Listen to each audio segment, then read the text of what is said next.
Bom dia, estamos aqui na nossa live aonde vai fazer um pequeno spoilerzinho da nossa semana que a gente começa amanhã do desafio suplementação nutricional aplicada. Então não esqueça que amanhã, a partir das 7 horas da noite, a gente começa com o nosso desafio. E hoje eu vou falar de um tema interessante que as pessoas mandaram várias perguntas aqui em termos de oxidação de gordura, de quebra de gordura, de intensidade de esforço.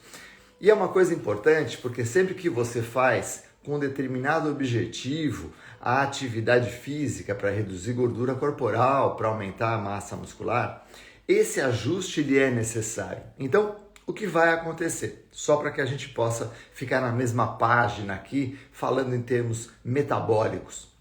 Toda vez que você aumenta a intensidade do esforço, a quantidade de gordura que é oxidada pelo tecido muscular, ela é reduzida. Isso durante muitos anos passou a ser objeto de estudo de muita gente. Então, muitos autores pesquisaram isso, inclusive nós mesmos, no nosso laboratório, pesquisamos como isso acontece. E o dado é o seguinte: o lipídio ele tem uma capacidade limitada para entregar uma quantidade de energia por unidade de tempo. Ele entrega uma grande quantidade de energia por massa. 1 grama de lipídio fornece 9 quilocalorias. Ok, só que para entregar essas 9 quilocalorias ele demanda muito tempo. Já o carboidrato, para cada 1 grama, ele entrega 4 quilocalorias. Porém, ele não demanda tanto tempo. Ele entrega isso com uma grande velocidade. As explicações metabólicas são interessantes, um tem uma via mais longa, outro tem uma via mais curta. E um outro dado importante é que quando você pensa em termos de início da atividade física, a quantidade de gordura, de ácido graxo livre que tem no sistema consegue atender a demanda. Na medida em que nós iremos prolongando essa atividade, nós vamos aumentando o sinal para a lipólise, e esse aumento do sinal da lipólise, ele acontece na grande maioria das vezes porque nós disparamos sinais adrenérgicos e nós disparamos sinais antecipatórios. Olha que interessante. Um pesquisador que fez o pós-doc no mesmo laboratório que eu, o Ed Coyle, fez o pós-doc lá em St. Louis, no Missouri, com o professor John Hollisley, ele foi estudar como isso acontecia. E aí quando eu pego você, que está iniciando uma atividade aeróbica agora, então está começando a treinar, fazer uma caminhada e uma corrida e tudo mais, e eu pego você, daqui 1 ano que você já está treinando, quais foram as mudanças que ocorreram no seu corpo? Acontecem as seguintes mudanças, que são bem interessantes. Primeiro, o seu corpo ele gera uma resposta que nós chamamos de resposta antecipatória.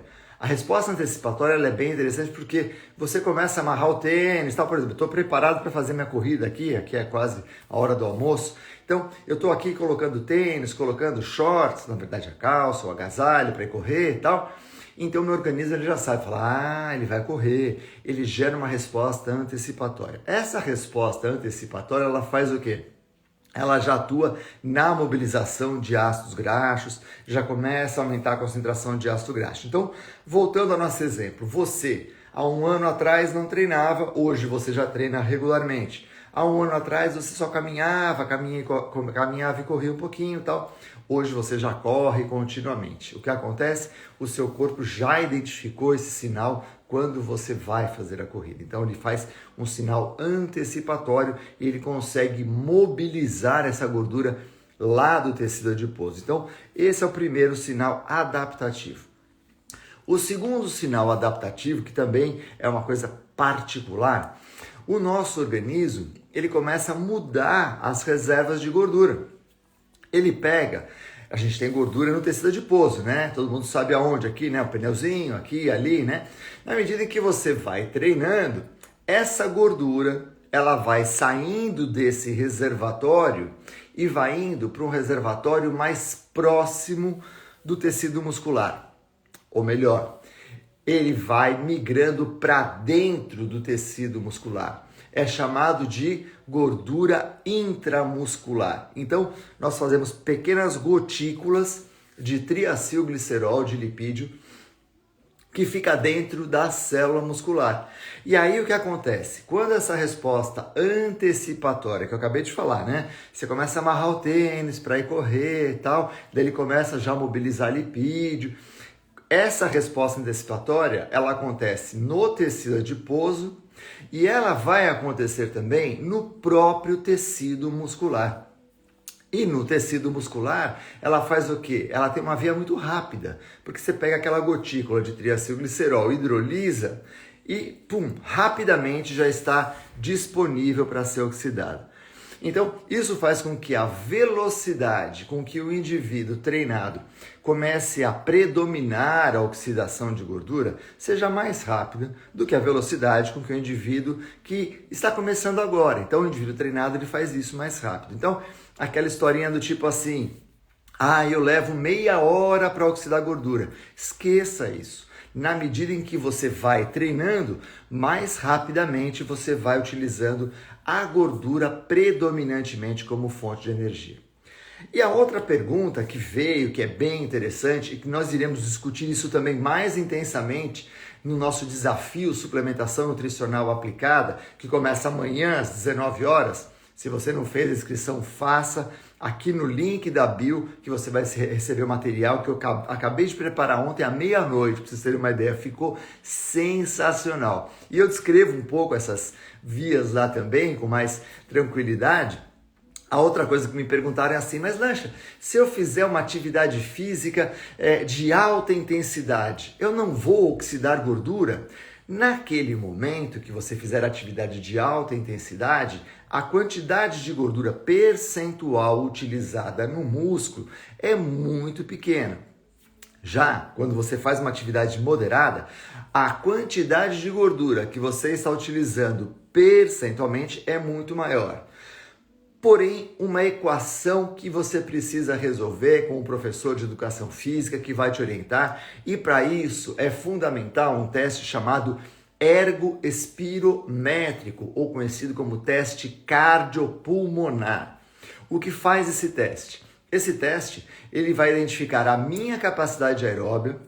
O professor de educação física vai ler esse teste e falar, essa aqui é a intensidade melhor para você, que é uma combinação entre intensidade e quantidade de gordura oxidada. Eu vou dar um exemplo para ficar mais claro. Eu aqui numa situação que eu estou conversando com você, batendo esse papo e tal, a minha quantidade de gordura oxidada nesse momento, percentualmente, ela é muito alta. Porém, a minha quantidade absoluta em gramas de gordura oxidada por tempo é pequena. Percentualmente, 90%. Porém, eu estou falando aqui de uma... Pero é ótimo. Porém, eu estou falando aqui de uma quantidade muito pequena. Já quando eu faço esse esforço e com um teste ergoespirométrico, eu consigo identificar exatamente o ponto de equilíbrio que eu estou falando, né? Esse ponto de equilíbrio, eu vou ter talvez uma quantidade absoluta de gordura alta, porém percentualmente do total de energia menor, porque ela começa a entrar em combinação com a utilização de carboidrato. Então, esse dado é um dado importante. Agora, quando eu faço atividade de alta intensidade, eu secreto mais adrenalina. A adrenalina vai lá no tecido adiposo e mobiliza mais ácido graxo. Então o meu organismo ele vai com o tempo, com o passar do tempo e com o treinamento, mudando esses depósitos de gordura, tirando a gordura do tecido adiposo, passando essa gordura para o tecido muscular e eu vou conseguindo com isso aumentar a velocidade com que eu vou oxidar a gordura.